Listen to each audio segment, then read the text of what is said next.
יצירה, של יצירה מודרנית שנכנסת לבר, ישראלי שלנו.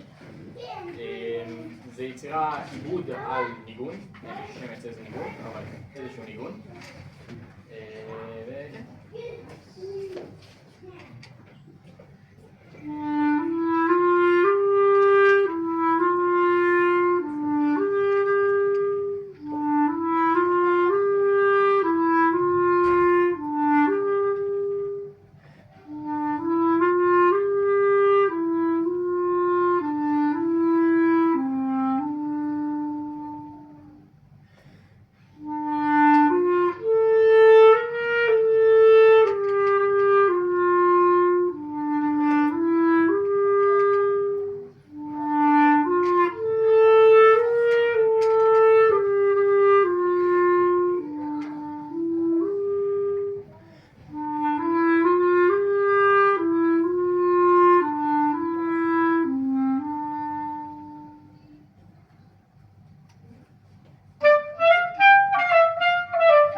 וכן.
להגיד ממש תודה לכולכם שבאתם.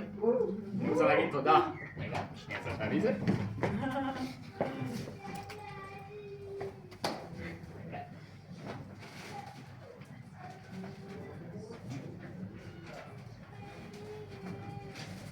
אני רוצה להגיד תודה לתומר. שנים ארוכות.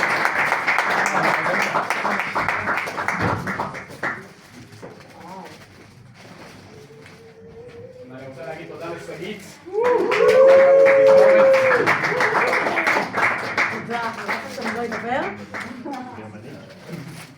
ראשון? אני ראשון? יאללה. אז טוב, אין פה הרבה, אבל מי שכן לומד פה, אז אולי יודע שאני עובד פה עם מי שהיה המורה הראשון שלי. הוא גם לפעמים כאילו מזכיר לי איך אני הייתי בתור ילד וזה, וכל הדברים, ואיך גדלתי וזה. המורה של ניצן. כן. ולראות את המסלול שעשה מילד בן 9 שרק רוצה לנגן יותר מהר ויותר מהר ולזה, ורץ בכל החדר וכל השיעור, איך אני תופס אותו לזה, לילד שלא רק שסופר לי על הדקה, כאילו כל שיעור ושיעור, אם אני לשנייה, לדקה יצאתי מוקדם מדי, אלא ילד שאני משמיע לו את היצירה של סנסנס, הוא אומר לי וואו איזה יופי. וגם מנגן כל כך יפה ותוכנית כל כך יפה וגדל כל כך כבן אדם וכאמן ומבחינה רגשית ומכל הבחינות זה תענוג לשמוע.